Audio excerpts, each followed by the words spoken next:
Salut, bienvenue pour cette nouvelle vidéo et pour ce book haul. Donc c'est le book haul des mois d'octobre et novembre 2023. J'ai un peu hésité à faire ce book haul, alors à le tourner aujourd'hui pour moi et à le publier là maintenant pour vous. Pour deux raisons. La première, c'est que moi, à l'heure où je tourne ce book haul, je n'ai pas la vidéo du Cold Winter Challenge, donc je ne sais pas les livres que je vais mettre dedans. Et il y a des livres qui sont dans ce book haul que je compte bien mettre dans le Cold Winter, mais comme j'ai pas les catégories encore, je ne sais pas. Et je ne peux pas. Ça me rappelle une chanson. Super, je ne sais pas, je ne peux pas. C'est Liane Folly, il me semble. Bref. Du coup, je me suis dit, est-ce que j'attends de faire ma palle avant de tourner ce book haul? Mais si j'attends, je risque de galérer en termes de timing pour le montage. Du coup, je me suis dit, tant pis, je vais tourner le book haul maintenant. Donc, il y a probablement des livres que... En fait, il y a des livres qui sont dans ce book haul que je compte mettre dans ma palle du Cold Winter. Et vous avez déjà eu la palle du Cold Winter. Donc, peut-être qu'ils y sont et peut-être qu'ils n'y sont pas. Je ne sais pas. Donc, il y a peut-être des livres que vous avez vus il n'y a pas très très longtemps. Mais c'est comme ça. Et la deuxième raison, c'est qu'il n'y a pas énormément de bouquins dans ce book haul. Et je me suis dit, est-ce que j'attends encore un petit peu ou pas par rapport au Cold Winter? Du coup, j'aurais pu attendre. Mais si j'attends, je pourrais pas tourner le book haul avant fin décembre, début janvier. Donc dans un mois et demi quand même, à l'heure où je tourne ce book haul, moi. Et ça va rajouter encore beaucoup de livres. Et ce qui était un moyen book haul, quasiment petit book haul, on va dire, allait se transformer en un book haul absolument gigantissime. Donc je me suis dit, tant pis, ça fera un petit book haul. Pour une fois, enfin un petit book haul. Il y a, je sais pas combien il y a de livres, attendez, je vais compter. Il y a quand même 19 bouquins, donc c'est pas si petit que ça. Et voilà, si j'attends, on va se retrouver avec 30 ou 35 ou peut-être 40 bouquins dans le book haul. Donc, bref, c'est parti pour le book haul d'octobre et novembre 2023. En octobre, j'ai été particulièrement raisonnable puisque je n'ai acheté aucun livre. Les seuls livres que j'ai reçus, c'est les livres que j'ai eu dans la box Halloween de Once Upon a Book que j'avais pris. Donc voilà, je vous les ai montrés en vlog du coup, mais je vous les remontre ici. Donc j'ai eu 3 livres, 2 poches et un grand format. Le premier c'est Rashomon de, je vais essayer de le prononcer, je suis désolée d'avance, de Ryunotsuke Akutagawa. Je pense que je m'en suis pas trop mal sortie. C'est un livre que je ne connais pas et on est clairement sur un nom à consonance asiatique. Je sais pas trop de quel pays c'est. Et c'est pas un... Voilà, traduit du japonais, c'est marqué, donc c'est un livre japonais à la base. La culture japonaise et même asiatique au global, c'est pas quelque chose qui m'intéresse. Pire que ça, même, dès que j'entends parler d'un livre qui pourrait m'intéresser, mais qui est écrit par un japonais ou une japonaise, d'entrée, je me dis, je le lirai pas. Je sais pas, je n'ai pas d'explication, je n'ai jamais lu de livres écrits par des auteurs ou des autrices japonaises, mais c'est... En fait, au-delà du fait que c'est pas quelque chose qui m'attire, c'est quelque chose qui a même tendance à me repousser, vous voyez? Et du coup, je ne sais pas. Bon, là, je l'ai reçu dans la box, donc je ne l'ai pas vraiment choisi. En plus de ça, on est sur un recueil de nouvelles, ce qui n'est pas ce que je préfère. Autant vous dire qu'il va rester dans la palle une bonne cinquantaine d'années. J'exagère à peine. Non, il va rester dans la palle vraiment très longtemps avant que je me décide à l'en sortir et à le lire. Mais je me dis que c'est l'occasion de au moins tenter un truc écrit par un japonais, tu vois. À un moment donné, je l'ai reçu, donc autant essayer.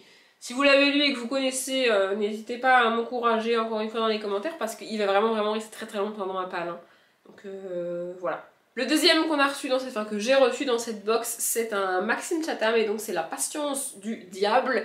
C'est un tome 2, donc c'est le tome 2 des enquêtes du lieutenant Ludivine Vanqueur. Du coup, voilà. Je trouve ça dommage de mettre un tome 2 dans une box. Alors vous me direz c'est un tome 2 d'enquête policière, donc c'est pas très grave si tu lis sans avoir lu le tome 1. Mais pour les gens comme moi, qui veulent tout lire dans l'ordre, c'est agaçant de recevoir un tome 2, mais bon. Au moins j'ai un tome 2, ça reste un Maxime Chatham, un auteur que je connais. C'est un livre que j'ai pas lu, donc... à voir. Du coup j'ai pas lu le résumé et je veux pas lire le résumé parce que bah, du coup c'est un tome 2 donc voilà. Mais ouais, je sais pas, par contre j'ai aucune idée de quand est-ce que je le lirai celui-là. Celui-là j'ai pas du tout pour objectif de mettre dans la palle du Cold Winter par exemple. Vous voyez s'il y est c'est un miracle. Et je pense qu'il y est pas parce que c'est un tome 2 en plus mais voilà. Et le troisième, on est de nouveau sur un livre que je ne connaissais pas du tout, donc ça s'appelle Réveille-toi de François-Xavier Dillard. Je connais pas. Vraiment connais pas. Basile Caplin est un greffé du cœur qui vit reclus, sans travail ni perspective. Sa seule obsession, dormir le moins possible car ses nuits sont peuplées de cauchemars. Son unique ami, Ali, le gérant d'une station-service, est passionné par les faits divers. Un soir, ce dernier lui parle du meurtre barbare d'une jeune femme. Or, ce crime atroce, c'est exactement le rêve que Basile a fait 2 jours plus tôt. Le résumé est 3 fois plus long que ça. Là, je vous ai lu que le premier paragraphe parce que les résumés à rallonge, ça a tendance à m'agacer. Voilà. Alors, on est a priori sur une histoire de crime sanglant, meurtre barbare, pardon. C'est pas très loin, bref. Donc ça a tendance à attiser ma curiosité. Les chapitres sont en plus très très courts, vraiment 3-4 pages. Waouh, c'est trop cool. Mais on est premièrement sur un grand format. J'ai un petit problème avec les grands formats. Deuxièmement, sur un auteur que je ne connais pas. Et troisièmement, le cœur de l'histoire, c'est quand même les rêves, les cauchemars. Et je sais pas, les histoires qui parlent de rêves et de cauchemars, j'ai un peu de mal avec ça. Mais je vais quand même tenter. Lui, je pense qu'il va rester beaucoup moins longtemps que le Rashomon dans ma palle. Mais ça veut pas dire que je vais lire dans la minute, hein, on est d'accord. Mais pourquoi pas. Voilà, j'en avais jamais entendu parler, je connaissais pas du tout. Du coup, pourquoi pas. On verra. On passe ensuite à mes achats du mois de novembre. Et en gros, je n'ai fait que 2 commandes au mois de novembre. Mais des commandes assez importantes quand même. La première, je l'ai faite sur Gibert, tout simplement. Sur Gibert Joseph. Il est énorme dans ma main. Le prochain livre que je vous montre, j'ai pour objectif de le mettre dans ma palle du Cold Winter. Donc si vous ne l'avez pas vu dans la palle du Cold Winter, c'est que j'ai pas réussi et que je suis dégoûtée. Voilà, sachez-le. Au pire, ça vous fera une petite piqûre de rappel. Je vous parle de cette autrice depuis des semaines, des mois maintenant. Donc écoutez, c'est comme ça. Donc c'est Le Protocole de la crème anglaise, le tome 2, Imprudence, de Gaël Carriger. J'ai lu le tome 1 au mois d'octobre. Et en gros, dès que j'ai fini le tome 1, j'ai commandé le tome 2. Bon, on est dans des couleurs automnales et pas très hivernales. Je dois bien le reconnaître. Mais par contre, il est absolument énorme. Il est beaucoup plus gros que le tome 1, c'est une certitude. Il fait 500 pages au moins. Attendez, combien de pages il fait? Bah, il fait 566 pages.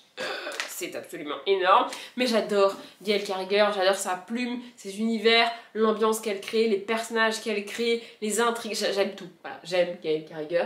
Si un jour elle arrête d'écrire, je pense que je vais faire une semaine de PLS sur mon canapé. Vraiment, j'adore Gaël Carriger.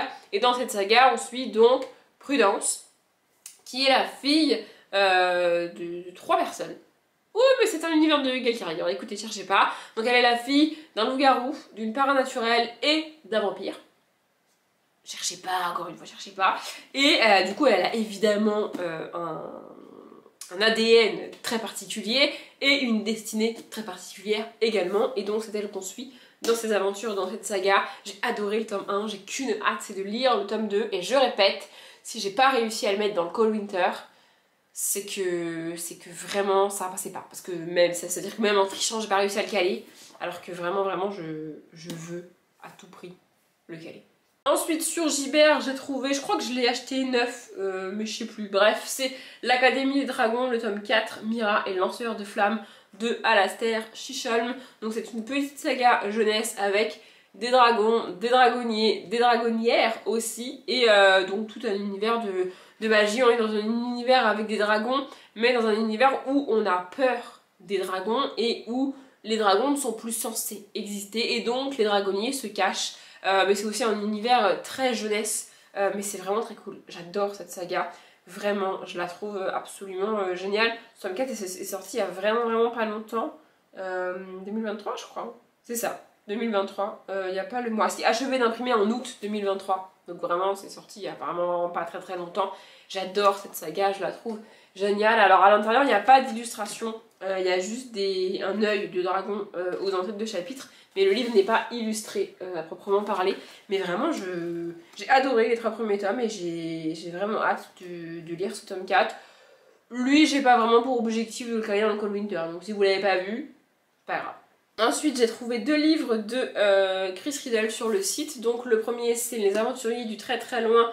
Le tome 3, il me semble, Hugo la Chance, donc de Paul Stewart et Chris Riddle. J'aime beaucoup Chris Riddle, j'adore les bouquins comme ça en hardback, je les trouve vraiment très beaux. Eux pour le coup ils sont illustrés comme ça, vraiment en noir et blanc à chaque fois. Il y a des petites illustrations aussi. Vraiment, j'adore toutes ces sagas de l'auteur. Bon, là, c'est écrit à quatre mains, mais vous avez compris. J'aime tout ce qu'il fait. Alors, tout ce qu'il fait, pas vraiment, mais en tout cas, dans ces formats-là, j'adore. J'aime pas tout exactement de la même manière, mais je trouve ces sagas vraiment très, très chouettes. Il suit donc dans la saga des aventuriers du très très loin, on suit un héros ou une héroïne par tome. Alors que dans les autres sagas, donc le Lilligoth et Apolline, on suit la même héroïne sur tous les tomes. Mais vraiment, je trouve ça hyper chouette. C'est des livres qui se lisent hyper vite, qui sont vraiment très cool. En première lecture à faire tout seul, c'est vraiment parfait. C'est vraiment génial, j'adore cette saga. Et le deuxième livre de Chris Riddle, que normalement, j'espère, vous avez vu dans la palle du Cold Winter. Donc je vais faire court sur celui-là. Si vous ne l'avez pas vu dans la palle du Cold Winter, je suis désolée. Donc c'est Chronique perchée du bois magique, le tome 2, un éternel hiver de Chris Riddle. Lui, il faut absolument que je le cale dans le Cold Winter, vraiment, il n'y a pas. Donc ils sont aussi en hardback, ceux-là. J'aime beaucoup moins les dos, le dos de celui-là, mais écoutez, c'est comme ça. Voilà, j'ai lu le tome 1, il y a vraiment, enfin mine de rien, un petit moment.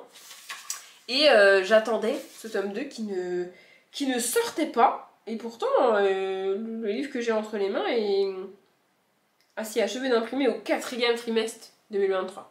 Vraiment, on est sur un livre achevé d'imprimer il y a vraiment pas longtemps. J'ai vraiment galéré à le trouver, je suis vraiment contente de l'avoir. Et en plus, c'est une duologie. Donc je voulais absolument finir cette duologie. Je m'éternise pas, normalement je vous en ai parlé dans la palle du Cold Winter, parce que vu le titre, il est impératif qu'il soit dans la palle du Cold Winter. Vraiment.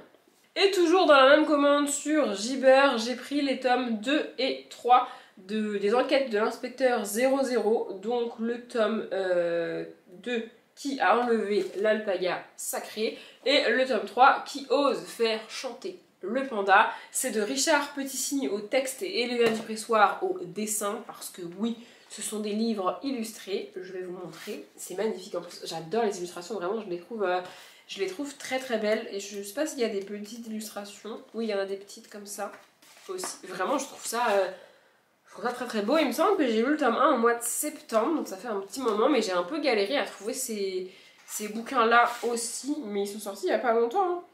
Le tome 2, ouais, 2023 aussi. Et le tome 3, bah aussi 2023. Il n'y a pas les mois. Oui, bref, ils sont sortis il y a pas longtemps. Je sais pas s'il y aura un tome 4. Je sais pas si j'aurais mis ou pas le tome 2 dans la palle du Cold Winter. Si j'y arrive, je le mettrai, mais c'est pas impératif que je le mette non plus. Je vais aussi commencer, même si techniquement pour moi on est au mois de novembre, mais bref, je vais aussi commencer à mettre des livres de côté pour le février tapal. Donc au mois de février, oui je sais. Et donc à peut-être garder des petits livres comme ça pour le mois de février. Donc soit j'aurais décidé de les garder pour le mois de février, soit je les aurais mis dans la palle du Cold Winter. Même si techniquement le Cold Winter va jusqu'à fin février il me semble, mais moi je le fais que jusqu'à fin janvier. Mais vraiment je vous aurais expliqué tout ça dans la palle du Cold Winter, donc voilà. Et ensuite je me suis souvenu qu'il y a à peu près un an j'avais envoyé des livres à un site qui s'appelle La Bourse aux livres. Donc en gros c'est un livre pour vendre, enfin c'est un site pardon pour vendre des livres d'occasion mais qui fonctionne différemment de Gibert notamment, c'est-à-dire que Gibert, tu fais ton carton, quand tu vérifies quel livre il veut, quel livre il veut pas, tu fais le carton avec les livres que Gibert reprend, t'envoies ça à Gibert, Gibert réceptionne les livres et te verse l'argent sur ton compte, alors soit sur ton compte Gibert, soit sur ton compte en banque directement, enfin bref, ça dépend de tes choix, mais là pour la bourse aux livres ça fonctionne différemment, c'est-à-dire que tu envoies les livres à la bourse aux livres et donc tu as un compte sur l'application et tu reçois l'argent sur le compte de l'application seulement quand le livre que tu as envoyé est vendu. Et si au bout d'un an, il me semble, les livres ne sont pas vendus, ils te demandent soit s'ils te les renvoient, soit s'ils les gardent, s'ils les donnent à une association, des trucs comme ça. Là, il m'en reste un, je crois, sur le compte de la bourse aux livres. Et donc, je me suis souvenue de ce site, et j'ai été voir, et j'avais vendu quasiment tout, parce qu'il m'en reste qu'un, je crois. Donc j'avais pas mal d'argent à dépenser, et donc après, une fois que les comptes sont, les comptes, l'argent est sur le compte de l'application, tu peux choisir soit qu'on te le vire sur ton compte en banque, soit de le transformer en bon d'achat sur le site. Évidemment, c'est plus avantageux si tu le transformes en bon d'achat. Et donc, c'est ce que j'ai fait, et je me suis retrouvée avec 60 € à dépenser sur le site de la bourse aux livres. Autant vous dire que je me suis fait plaisir et que je me suis acheté plein de bouquins. En plus de tout ça, j'avais acheté aussi un graphique mais c'est un graphique que je lirai pas, donc je vous montre pas, c'est un graphique que j'ai acheté pour offrir à un enfant, c'est vraiment c'est un cherche et trouve, si vous voulez tout savoir, pour enfants. Donc vraiment, je vais pas le faire moi en tant qu'adulte, il n'y a pas d'intérêt. Si c'est une histoire, je la lis et je vous en parle, mais là, il n'y a vraiment pas d'intérêt pour moi, donc je vous montre pas. Et j'ai quand même acheté beaucoup de bouquins sur ce site, donc je vais vous les montrer. Les deux premiers, ce sont des Conan Doyle, et plus précisément des Sherlock Holmes, donc La Vallée de la Peur, et les mémoires de Sherlock Holmes. Voilà. Donc là, c'est l'édition collector, je la trouve vraiment belle, elle est vraiment, vraiment magnifique. Et alors là, j'adore, c'est un vieux format du livre de poche qui sont, je le dis à chaque fois, mais vraiment ça me fascine, qui sont beaucoup plus petits que les livres de poche qu'on a actuellement. Je sais pas si, voilà, ça c'est le livre de poche vieux, et ça c'est le livre de poche récent. J'adore, vraiment, je les trouve hyper chouettes. En fait, on a les deux versions que j'aime avoir des vieux livres comme ça, c'est-à-dire soit une version récente mais collector vraiment jolie, vraiment cool, soit une vraiment vieille version que tu sens qu'elle est sortie il y a 1000 ans, je sais pas de quand il date ce bouquin, attendez je vais regarder. Je sais pas, il y a juste marqué 1956 pour la traduction, ça veut pas dire que l'édition que j'ai date de 56, mais il y a aucune date, il n'y a pas genre achevé d'imprimer un, c'est pas marqué, vous voyez, j'ai juste marqué imprimé en France par Brodard et Taupin, usine de la Flèche, dans la Sarthe. Enfin, si vous voulez tout savoir, je vous le dis, mais il n'y a pas de date. Mais en tout cas, il date de... Franchement, vu la tronche du bouquin, il doit dater des années 60, 70 maximum, je dirais. Bref, voilà, j'adore. Et aussi, je retire toujours toutes les étiquettes de mes bouquins. Genre là, il y avait un rond avec marqué édition collector en doré, je l'ai retiré. Il y avait les étiquettes du site que j'ai enlevées et tout. Donc je retire vraiment toutes les étiquettes, sauf celle-ci, parce que je les trouve, je sais pas, je les trouve kitsch en fait, donc je les laisse. Vous voyez, le livre coûtait 26 francs. Celle-ci, je les laisse. Vraiment, j'en ai aussi sur les Agatha Christie, du même format.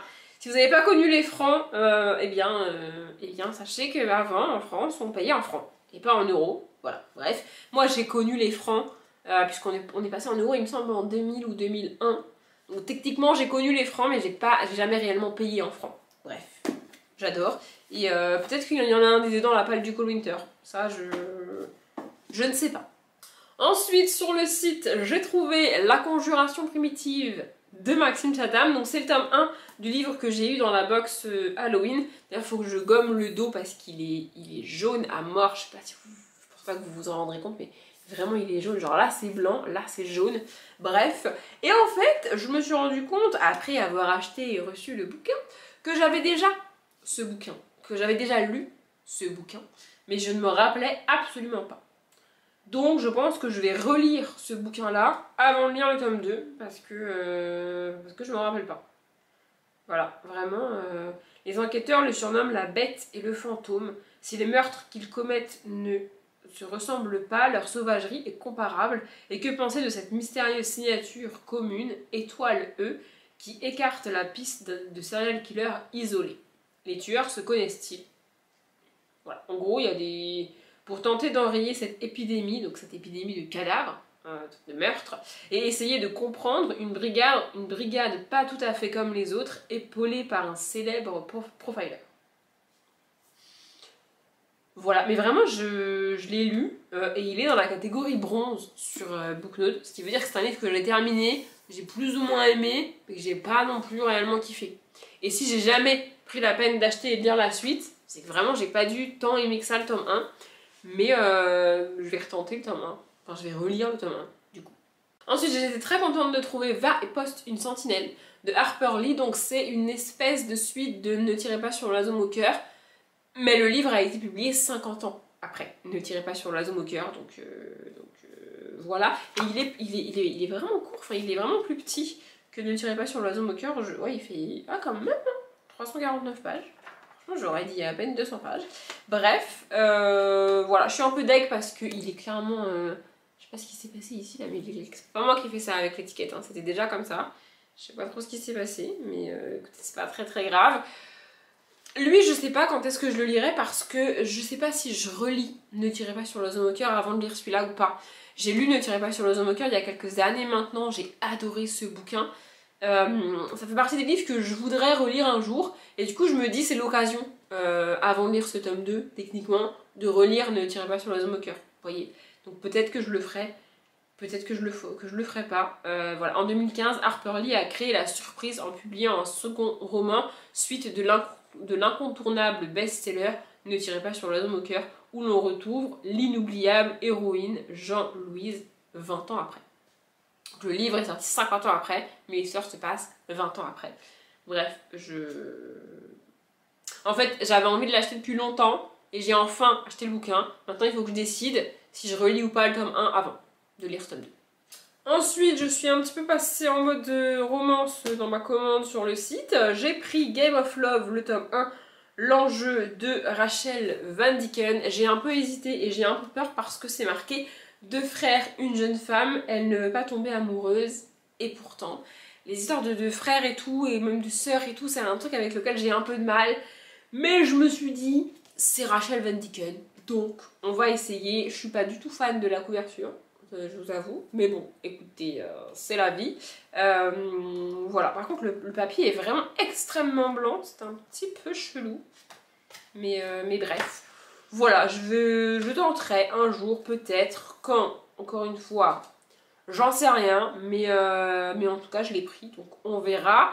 Ensuite, j'ai trouvé enfin Jeu d'imprudence, donc règle numéro 4, prendre des risques de Jennifer Armentrout, qui est donc le tome 4 de cette saga. Je galère de ouf à trouver les livres de cette saga d'occasion.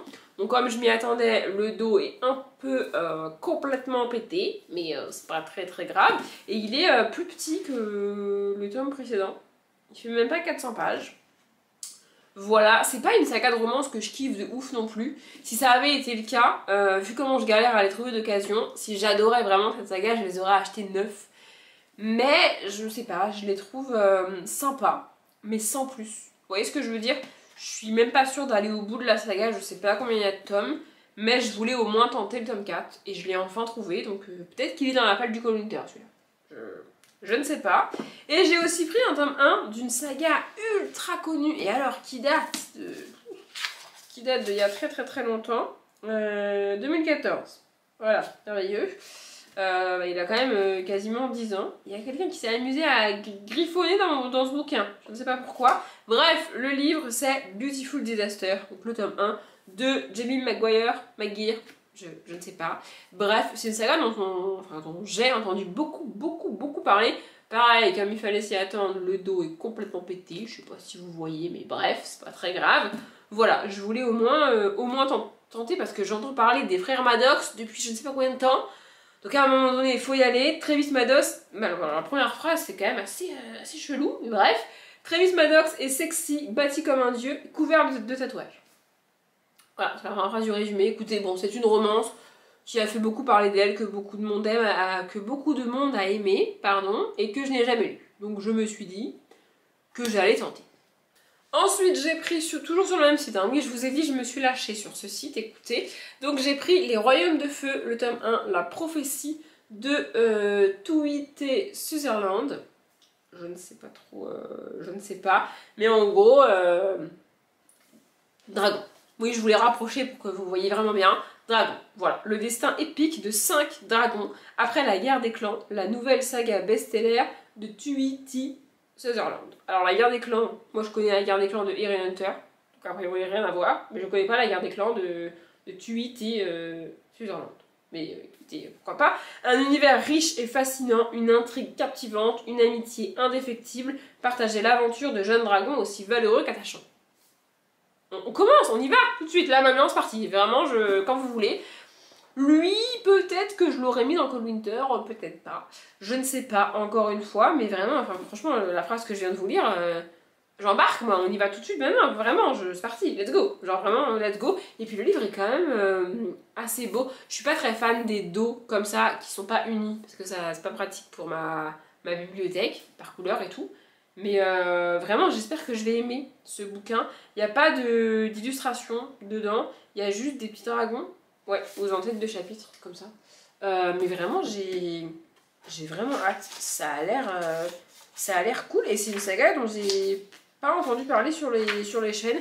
On a une carte au début, comme ça. Vraiment, ça a l'air hyper cool. Et au début, on a la présentation des dragons, comme ça. Franchement, le livre a l'air génial. j'ai hâte, vraiment. Le livre suivant, quand je l'ai vu dans le carton, je me suis dit oula, moi j'ai commandé ça, c'est chelou quand même. Et puis ensuite j'ai vu le nom de l'autrice et je me suis dit ah oui, oui, c'est bon, je comprends pourquoi j'ai commandé ça. Donc c'est Danger mortel de Anne Aguirre, encore une fois, je ne sais pas. Pour toute vengeance, il y a un prix à payer. A priori, on est sur un espèce de thriller suspense, je sais pas quoi, young adulte. Voilà, elle passe un marché avec un jeune homme qui a la beauté du diable. Voilà. Bon, pareil, le livre est défoncé. Clairement, les livres sur ce site sont pas toujours en très très bon état. Mais là, quand je vous dis défoncé, je sais pas ce qui s'est passé là, mais il manque un morceau de bouquin là. Vous voyez? Peut-être que je vais colorier en noir parce que bah, du coup, dans ma bibliothèque, pareil, ça va se voir qu'il y a du blanc en haut, c'est dégueulasse. Donc peut-être que je vais colorier avec un marqueur noir, je sais pas. Mais bref, en gros, j'ai pas lu le résumé, je sais pas de quoi ça parlait, je veux pas savoir. Mais j'ai commandé ce bouquin-là parce que donc c'est Anne Aguirre, je ne sais pas. C'est l'autrice de Enclave, qui est une trilogie dystopique, un petit peu dans la vague de Hunger Games et Divergente, mais qui a fait beaucoup moins de bruit que Hunger Games et Divergente, bizarrement. Mais vraiment, j'ai adoré Enclave, j'ai trouvé ça absolument génial. Si vous connaissez pas Enclave et que vous avez aimé Hunger Games et ou Divergente, lisez Enclave. Vraiment, c'est une dystopie absolument géniale. Et j'ai jamais rien lu d'autre de l'autrice. Donc du coup, quand j'ai vu ce livre-là sur le site, je me suis dit let's go. Genre, on verra bien. On a bientôt fini, il me reste qu'un seul livre à vous montrer. Et c'est de nouveau une romance. Et c'est Toute résistance est inutile de Cora Carmack. Et Cora Carmack, c'est la première autrice de romance que j'ai lue. La première romance un petit peu érotique que j'ai lue, c'est Ceci joli trouble, donc qui est le tome 1 d'une trilogie de l'autrice, et j'ai jamais rien lu d'autre d'elle. Donc quand j'ai vu celui-là sur le site, je me suis dit let's go. Étudiante, modèle, sage, travailleur et célibataire. Dallas et Carson s'étaient jurés de le rester, mais c'était avant de se rencontrer. Et c'est cool parce que du coup ça veut dire que on a a priori pour le résumé pas le cliché de elle est célibataire et elle est concentrée sur ses études et elle veut pas de garçon blabla et tout, et lui qui à l'inverse fait beaucoup la fête machin bidule. Non, a priori tous les deux ont décidé qu'ils resteraient célibataires. Ils ont probablement leurs raisons, mais du coup je trouve ça assez cool. Il a l'air assez court d'ailleurs. Il fait quoi? Moi il fait même pas 300 pages. Voilà, ça fait très longtemps que j'ai pas lu de Cora Carmack du coup, et j'ai assez hâte. Vraiment, les livres sur ce site sont pas en très très bon état, hein. Je sens qu'ils ont été malmenés, oubliés au fond d'une cave ou je ne sais pas où. Après, c'est pas forcément gênant. Lui, franchement, ça va. Il a plutôt bien vécu. Les pages sont juste un petit peu jaunies, un petit peu tachées et un petit peu plié à l'intérieur, mais ça va. Voilà, j'ai pas mal hâte. Par contre, il est dégueulasse derrière, faut que je le nettoie, j'avais pas vu. Je sais pas si vous verrez, il y a plein de... Non, vous voyez pas, il y a plein de traces, c'est dégueulasse. Faut que je le nettoie. Faut que je le nettoie avec une lingette ou je sais pas quoi, mais vraiment... Bref, une fois que je l'aurai nettoyé, j'aurai hâte de lire.